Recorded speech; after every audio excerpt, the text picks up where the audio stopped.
Ir tev brītiņš? Gaidu. Draudzeni? Klausies, jūs tev pateikt, tagad iedomājies to, tagad paņem, nopirkt maizi, reģistrēt čeku un tikt pie Cupra automobīļa. Cupra Terramar. Akcija jaudīgi izklausās, jā? Bieži pēc maizi? Visu laiku. Bet šodien tikai pelmeņas nolas, jā? Bišķi ekonomiskais variants tāds. Nav tie biezie laiki. Mēs esam tagad pie stenda, jā? Pērkot kādu no šīm Latvijas tostu maizēm, reģistrējot čeku, tu vari tikt pie Cupra Terramar auto. Un kas arī forši ir, ka katru darba dienu tu vari tikt vēl pie 100 eiro, vienkārši reģistrējot čeku. Līdz kuram akcija darbojas? Līdz 2. novembrim. Nu kā tev mašīna? Krāsa mīļākā. Jā. Pašam ir auto? Bet sasists forts.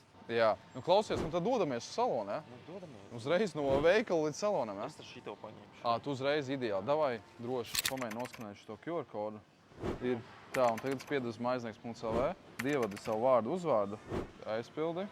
4031 šito ierakst. Un kur mums ir Roberts reģistrējis. Paldies, veiksmīgi reģistrēts. Kā izgāja uz jums? Stāv, pērku pelmeņas. Kampaņas galvenais varonis ir Cupra Terramar, īsumā jau jāpastāsta, jā?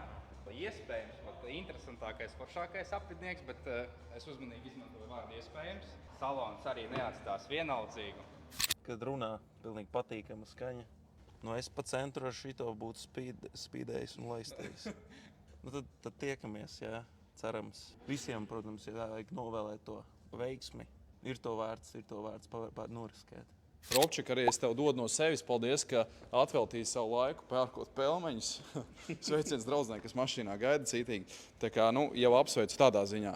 Varbūt tās nākamais apsveikums būs ar jaunu auto, kas to zina. Un sakam paldies Latvijas maizniekam.